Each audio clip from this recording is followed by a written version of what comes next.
So after 2020, after the Summer of Love, I think that Bravo was like, how can we make our network more racially equitable? So they decided to hire the first Black housewife of New York, as well as the first Black female producer on that season in 2021. Yeah. And they essentially went through what is known in the business as a Zoom call struggle session with multiple consultants from NGOs on the call as well to talk about, what you're not allowed to say on the show. Yeah. And one of those examples was you can't put out like racial stereotypes, like the idea that Black fathers aren't involved in their children's lives. And Ramona Singer, that's who said it, right? That's not the one who said it. It was an example that they give to something you shouldn't say when you're airing. Yeah. So Ramona Singer, one of the oldest veteran Real Housewives in her 60s, was a little taken aback by that, I guess. She thought, why can't I say that? She says most of them don't. She said, what if they don't have a father? Why can't I say that? It's just such a thing that a person in their 60s says. And so the Black housewife on the Zoom call got very offended. They started going in a back and forth. Thank you. Thank you, guys. Thank you so much for that. I have strong feelings about crisis parties. Yeah. That's what I have strong feelings about. I have strong feelings about that, ladies and gentlemen. I do. And and somebody pointed out Mocha. Yes, I do have strong feelings about Mocha the derpy cat getting no love here. Yeah. Ever.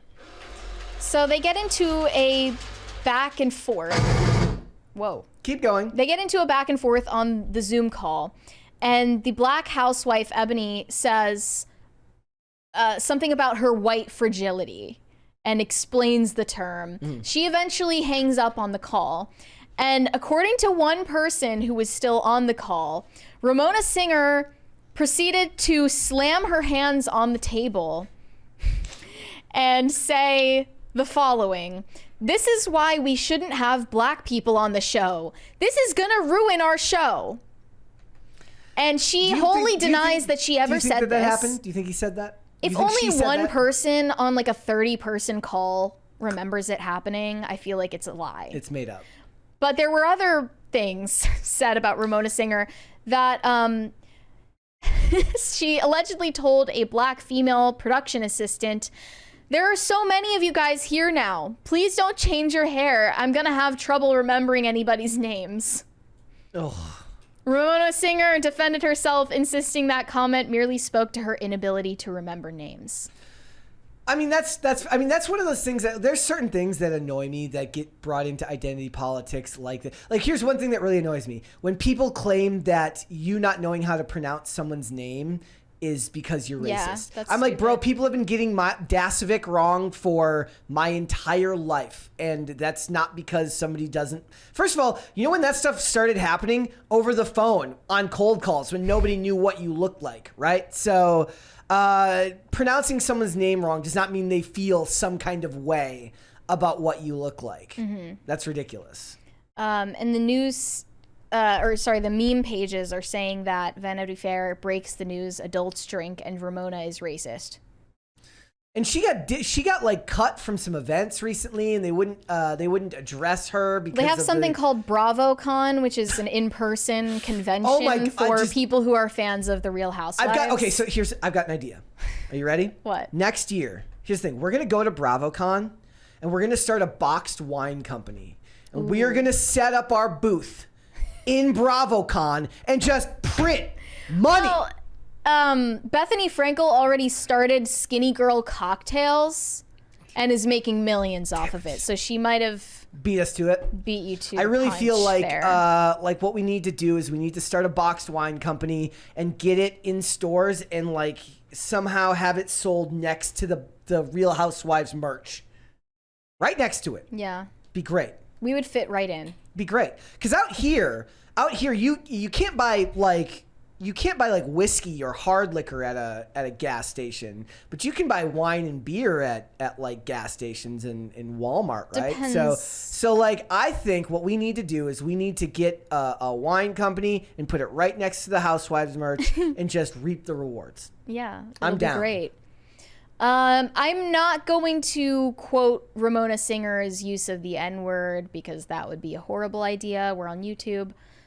But yeah, I think that the report failed to conjure any sympathy from the audience of the show. They know that what they're watching is people having mental breakdowns, getting dangerously drunk, Yeah. endangering their own well-being and psychological well-being. I love for the entertainment value. I and love that's the idea that's a that good they're thing. that they're like it's like when the actors brag about method acting and they're like, I got so into the character, I lost like 80 pounds. She's like, I got so wasted. She's like, I had to take this scene, I mean, and I it's just like, got bombed. It's no one else's fault if you think that you can't be entertaining without getting insanely drunk. Like, that's an adult issue that you solve on your own. Yes. It is not their responsibility.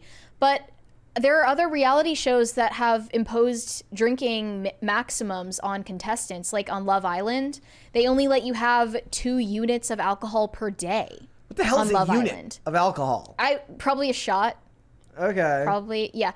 And they also are responding to that because 2 contestants from Love Island, as well as their main host, committed suicide in a short period of time, which is really weird. Yeah. So they just felt like they had to do something. It's clearly mentally taxing on people to do this stuff. It's just crazy that it's like... But like, make your own judgments if you're cut out for it or not. Yeah. Yep. It's crazy. It's crazy that that's like what they've accepted as doable, because look, they used to be, I don't know if they still are. I assume they are. They're pretty strict about like these things on movie sets, right? Like not back in the day, but you're not just like, if you got to do 50 takes of something, you're drinking fake alcohol. You're not drinking real alcohol.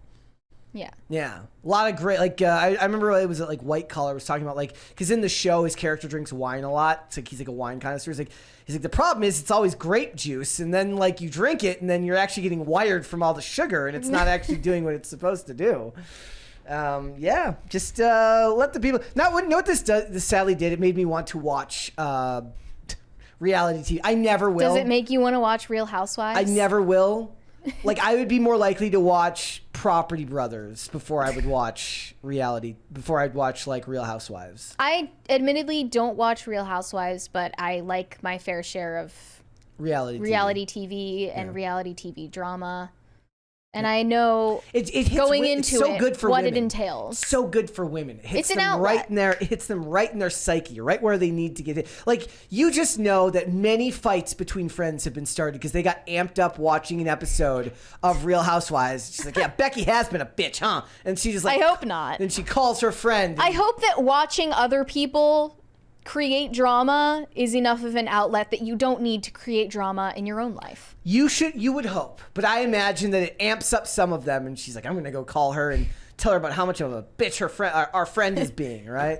Ultimate lesson here is adults make their own decisions, and I definitely give them the credit they deserve for being honest about why they do the show. Yep. In the chat, P. Tran says, just watch Diners, Drive-Ins, and Dives. I have been, actually. This that's year, a wholesome one. This year, I went on like this. I'm not sure. You might not have been on the show. I went on like a binge of Diners, Drive-Ins, and Dives because it is the last great Americana. You talked about it. It's so wholesome and it's so pro-America. In the early seasons, I was pointing out, like when you're watching the early seasons, there's no cell phones around. It's great. Everyone should watch Diners, Drive-Ins, and Dives. The problem is, I watch it and then I get super hungry, and then I watch it and I'm like, there's not enough drama. I love the not drama part of it, but I watch it and I'm like, now I need to go eat something, and I'm already fat. That's why I like Kitchen Nightmares and Hell's Kitchen. There you go. You just know somebody's like, what if we had like Real Housewives and Diners, Drive-Ins, and Dives, and we mush them together like this, and that's how Gordon Ramsay was born. Yeah, a recent episode of Kitchen Nightmares, he went to this restaurant and there are two, it's like a family business, and the sons are TikTokers. They won't help with the restaurant. They just want to make TikToks. And I didn't see their father around. So Gordon Ramsay, like, literally gives them a Jordan Peterson bucko lecture about how they're snowflakes and they need to step up or else. Gotta do it, man. Otherwise, you're never gonna make. He literally called them snowflakes. It was awesome.